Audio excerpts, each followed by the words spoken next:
Hello Year 12, so here is our complex information processing model. So it's exactly the same as our simple information processing model, it's just that it goes into more detail.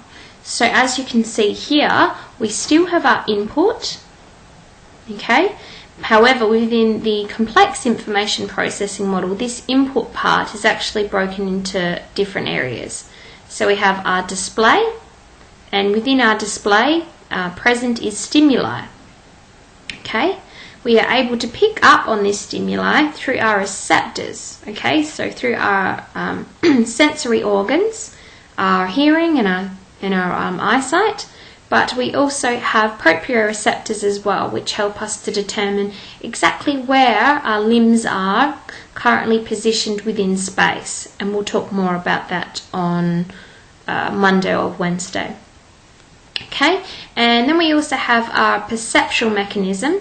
So this is where the filtering and sorting happens. Okay, so for those of you that were here on Thursday, you'll know what I mean when I do this.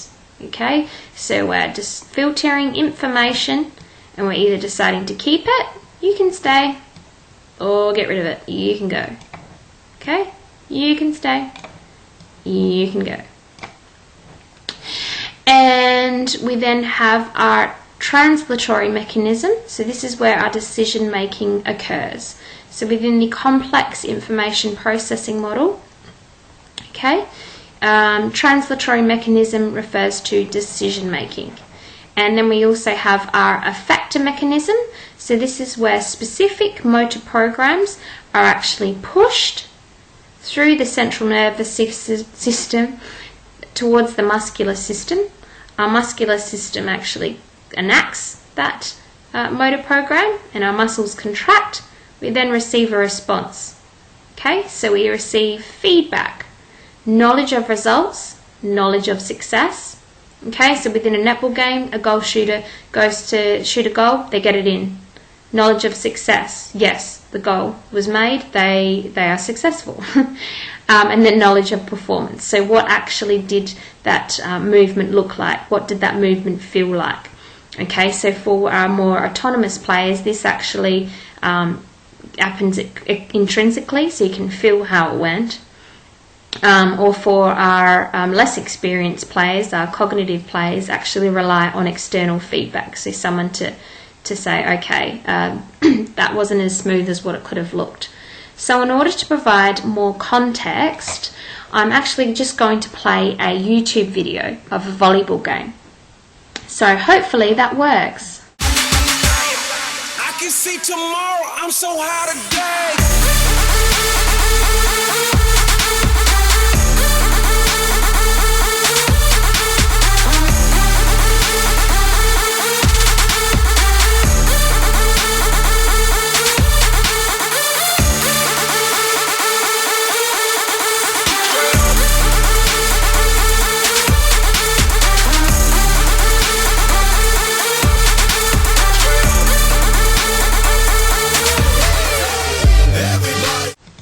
So for the purpose of this activity, we're just going to pretend that we were the highlighted blocker within that game where we paused. So within our display, present were stimuli. Okay, so this stimuli could have included things such as the court, lines on the court, where the opponents were, where our front court players were, where their back court players were. Information about the ball, so at which angle is the ball coming towards us, at which height is the ball coming towards us, at which speed is the ball coming towards us, how much top spin does the ball have. We've got other stimuli including the crowd, okay, advertising, distance from the net, okay, and these stimuli is available to us through our receptors, our sensory organs, which includes hearing, seeing, touching, but also our proprioceptors as well, which help us to determine exactly where we are in relation to space, okay, so how our body parts are currently positioned, okay, and this is very important because this helps us to determine how they need to be positioned. Okay, so where are they positioned? Where do they need to be positioned? But this is the first part. How are they positioned?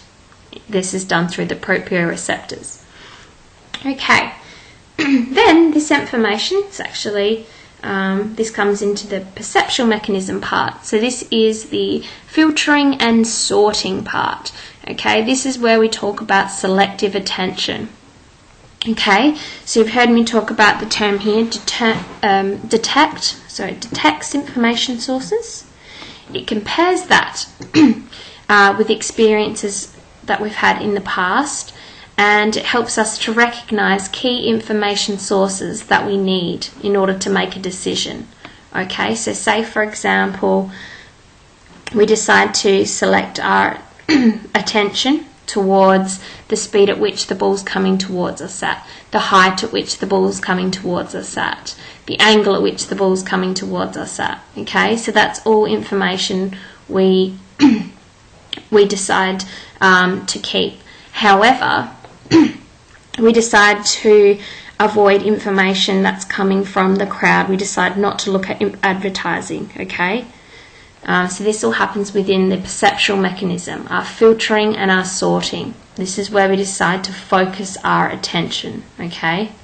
So when you see here skilled performer, okay, often skilled performers are absolutely fantastic at picking up on the key information sources that help guide their decisions.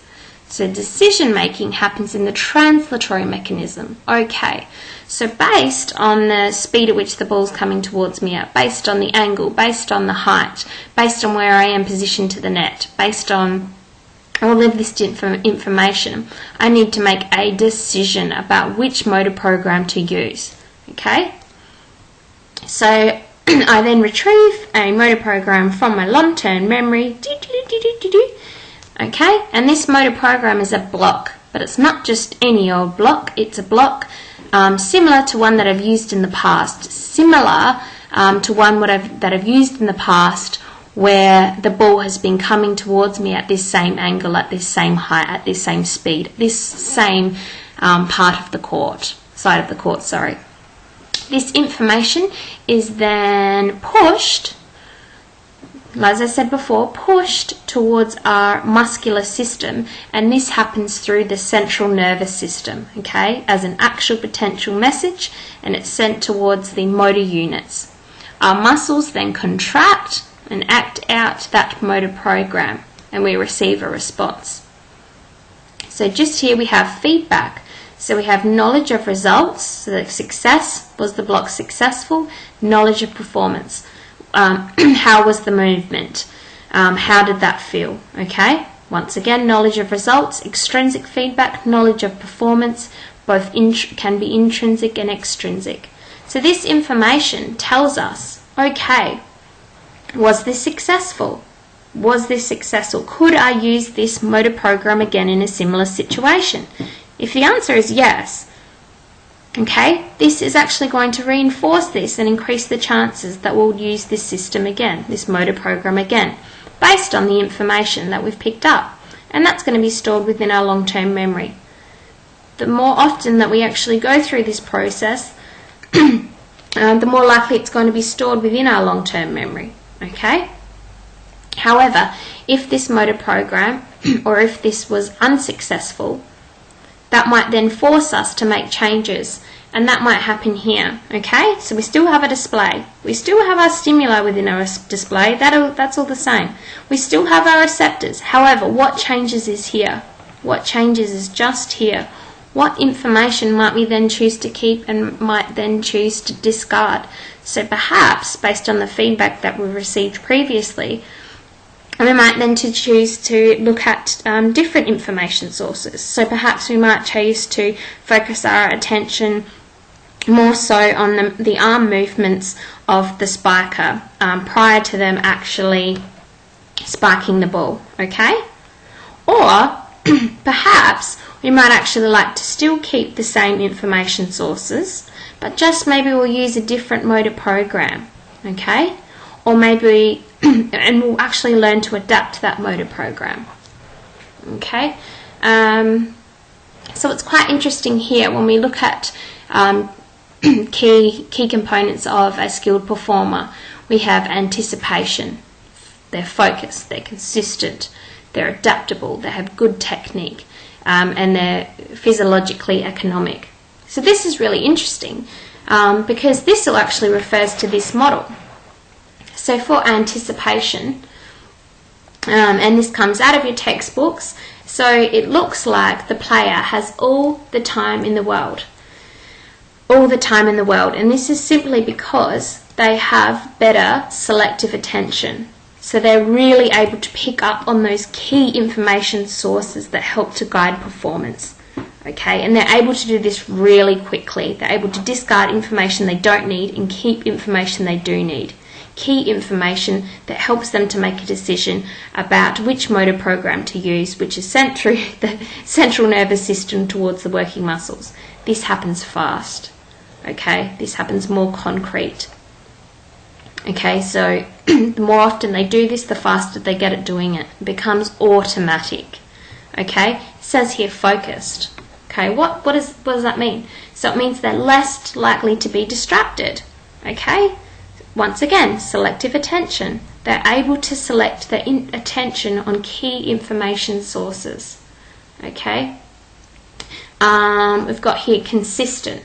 So there's less fluctuation in performance of skills. It's extremely consistent. This is because this is a tight little ship. They've done it time and time and time again. It's automatic, it's seamless, it's flawless. Okay? They've done it so many times that they've continuously learnt to adapt based on their feedback. They've continuously learnt to adapt it. Okay? And we have here good technique, and once again that comes through practice. Okay, but not just practice, perfect and deliberate practice. So I've been speaking for about 11 minutes now, so I might just give my little voice a break to save some for Monday morning, but we will most certainly go through this again this week. Thanks guys.